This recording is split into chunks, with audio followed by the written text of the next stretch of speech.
Aujourd'hui, l'Allemagne organise des élections anticipées dont la campagne a été dominée par des thèmes d'immigration et d'économie. Les sondages montrent que le CDU-CSU est en tête, promettant ainsi un changement politique. La campagne électorale a été courte, mais intense. Un mot a été souvent répété, changement de cap.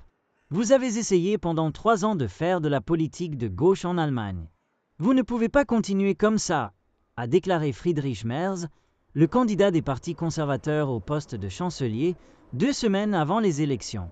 En novembre 2024, le gouvernement a été dissous après des mois de débats sur le manque de fonds dans le budget. Cette situation a conduit aux élections anticipées. Alors que les Verts conservent le même soutien dans les sondages, les partis sociodémocrates de gauche ont connu un déclin significatif. Tout résultat en dessous de 20% serait le pire de l'histoire d'après-guerre, et les sondages le montrent à 14%. En deuxième position, avec environ 20% des voix, se trouve l'AfD, un parti partiellement extrémiste de droite. Mais comment les sociodémocrates sont-ils tombés et l'AfD a-t-elle grimpé? Le candidat chancelier du CDU, Friedrich Merz, explique cela par le déclin de l'économie. Selon lui, notre économie nationale est maintenant la dernière de l'Union européenne. 50 000 entreprises ont déclaré faillite et environ 100 milliards d'euros de capital commercial quittent le pays chaque année. Notre économie se contracte. Pour la 3e année consécutive, nous sommes en récession. Cela n'est jamais arrivé auparavant dans l'histoire d'après-guerre en Allemagne. Alors que Merz critique le gouvernement, le chancelier Scholz se défend en disant que ce n'est pas la faute de son administration, mais l'agression de la Russie contre l'Ukraine qui a causé la crise énergétique et l'inflation.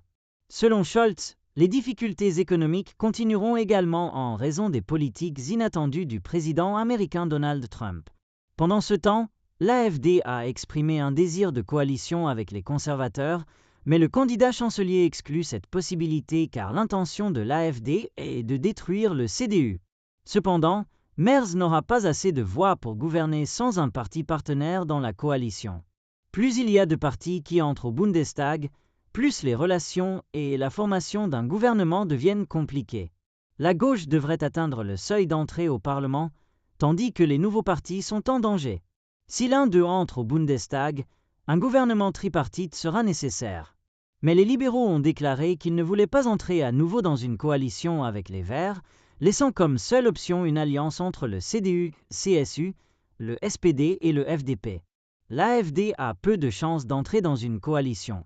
Mais sa dirigeante, Alice Weidel, a déclaré que le nouveau gouvernement poursuivra la politique précédente et que le changement se produira de toute façon, mais il sera juste retardé.